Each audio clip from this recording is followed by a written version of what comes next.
internet. This is Joey from Adelaide. It has been a while since I've done a YouTube recording. Today I would like to show everyone how easy to create a REST API in Go programming language. So before we jump into the code, let's just understand from this diagram what do we want to achieve with our code.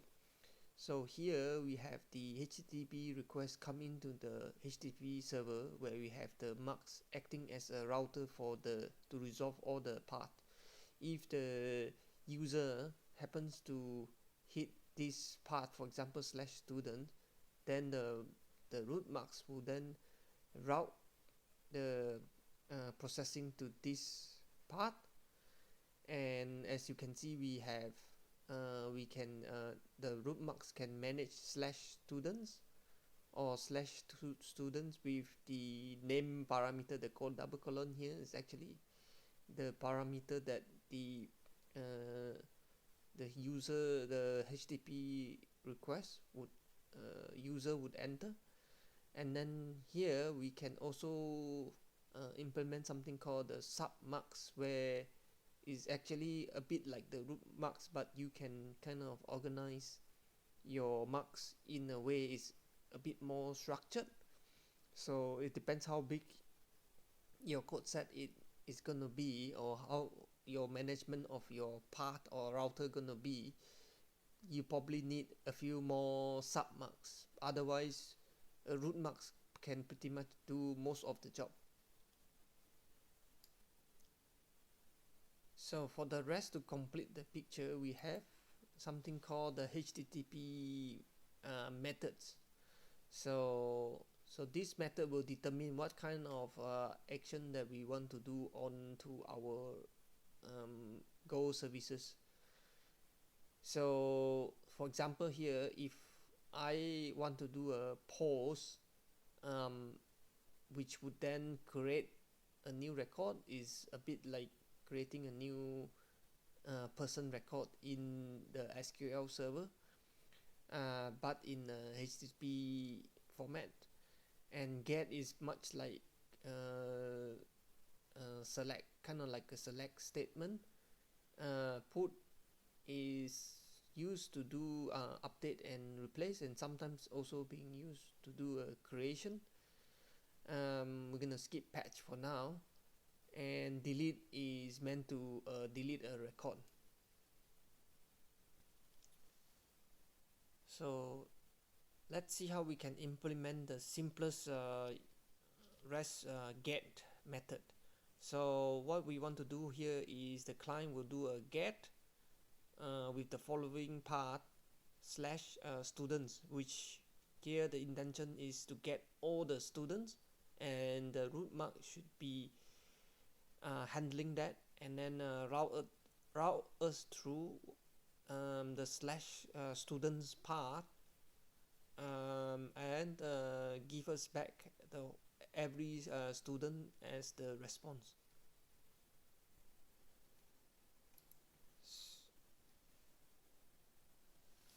So this is where I have started. I've created a Go project, and this is the same code that we see in the Go playground by default. So if I do go run main.go, we should see the hello playground, just to see everything is set up properly. So for this, to achieve the REST method, I think to my research, I think the best library to use is Goji. So much like so, you just import the library, and what we can do is remove this part, and then what we can do is say goji dot goji.io dot, and then just leave it this way because I haven't downloaded the package onto my machine. So if we save it, we can see there's an error here, but that is fine. So the next bit is we should do something called the dep init. Okay, so dep init will then initialize what kind of package that we need for this Go project. And if we take a look over here, it creates two additional files here which tracks what kind of package that we need to get from the internet. So the next bit is if we do dep ensure, it should go ahead and download the package and then dump it to something what we call as the /vendor. So if you see on the drop down the directory over here, we can see goji.io package is already downloaded into my PC. I would like to mention that this is the Go doc document that I use to craft the REST API.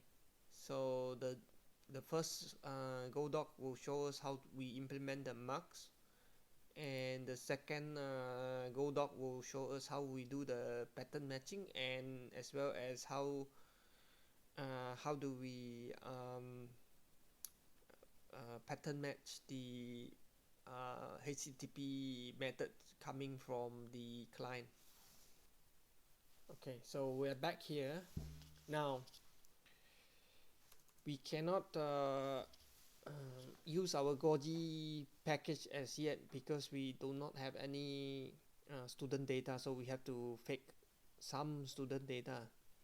So the way to go is we need to create a student object first, or a type, and create some fields for the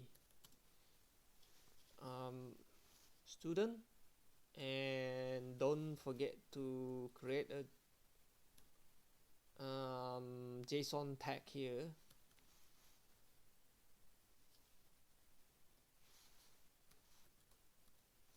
because we would like to return the student as a JSON response. So now that we have the student type, we need to create a all student map.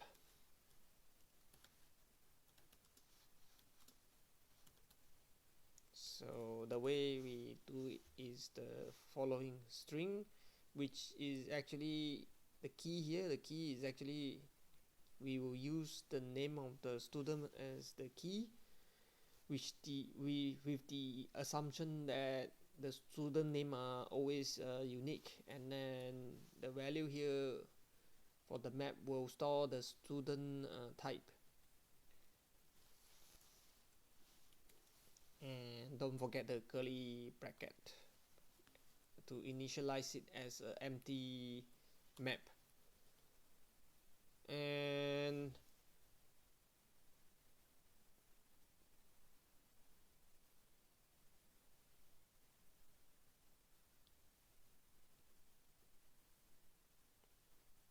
so the next part is we can put some fake student onto the map, like so.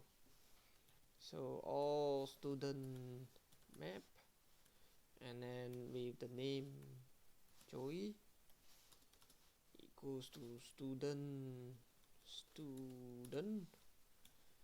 and the name same Joey, and the age is 39. I'm 39 years old. And we'll create another student, and where we give him name as Tom.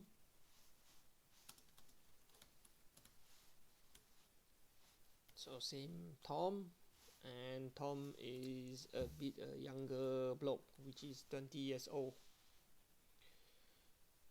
Now once we created that, we can then start to create our marks then. So if you remember, we wanted to create a root marks over here, and the root marks is built from the Goji package, which using the new marks. And once we have the new marks, our marks has to help us to route some path, which is, sorry, should be handle func, and our pattern match here would be pet dot get, which mean it will be looking for a get method, and we want slash students in this case, and we need to give a HTTP handler over here, which we haven't defined yet. So let's call it all student handler. Okay.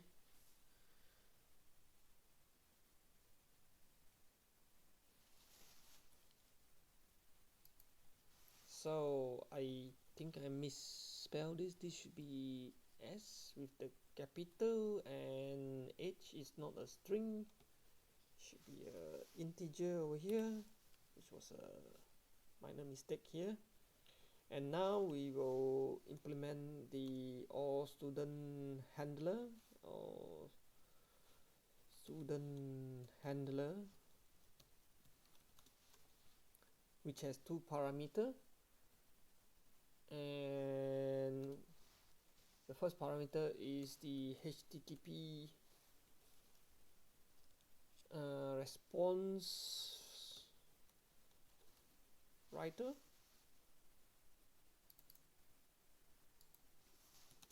and the next parameter is the original HTTP request.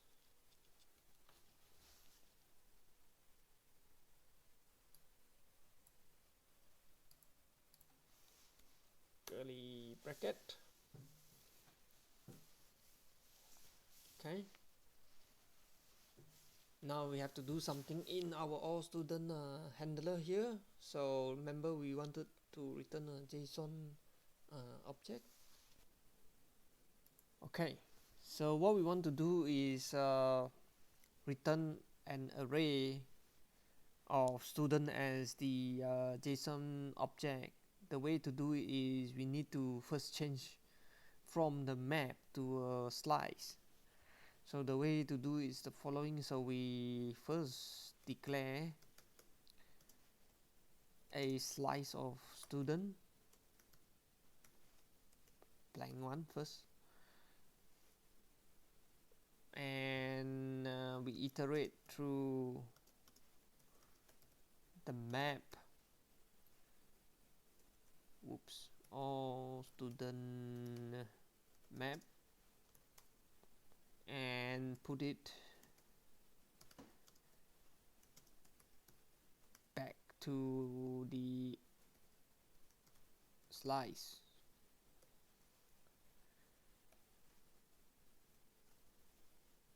Okay, and once we done that, we can then use the JSON marshaller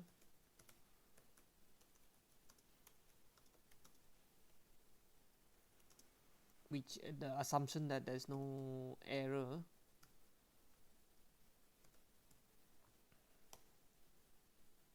and marshal the all student into a JSON object.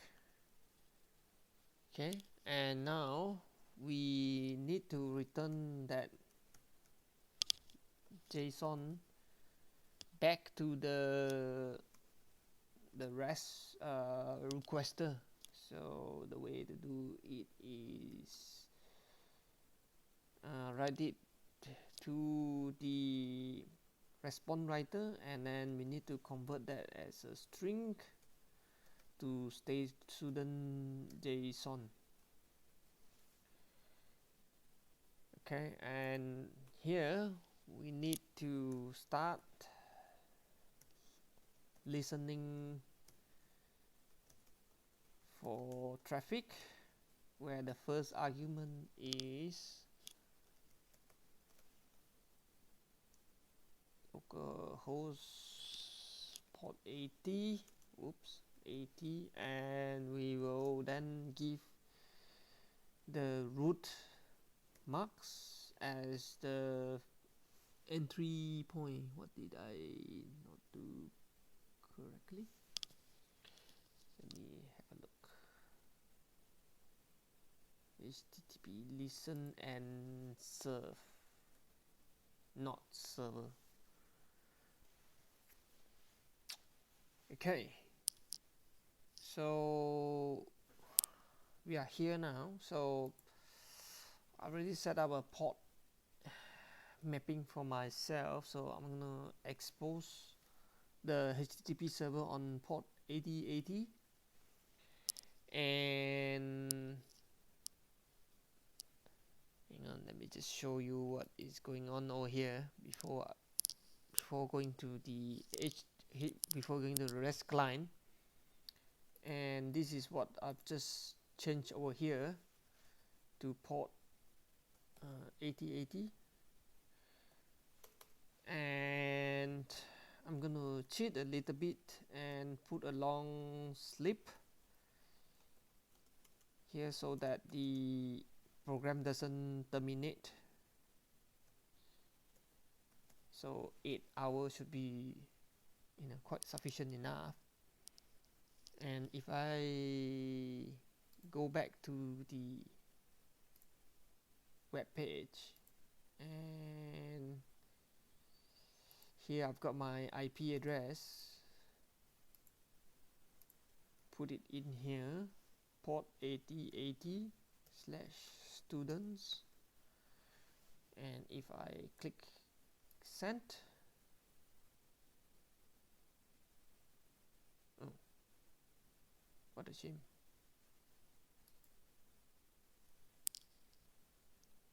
Sorry, let me do it again. So my port 8080 is actually being consumed, so I'm gonna expose 8089. Okay, so 8089, and if I go back here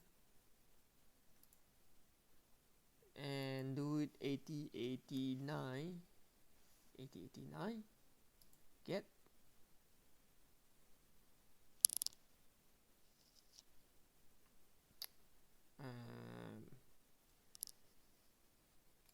what is going on here? I think I need to run it first for start, and go back here and give it a go again. There you go. So this is a response where it says the header says it's okay, and this is the content. Oops, let me swap the screen for you. So let me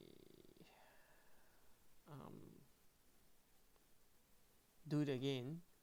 So this is the path that I've requested. So this is my IP address, and this is the port that I've just exposed. And if I ask for the path / students, and if I do a get, this is the response. So, and if you look here, this is the content of the data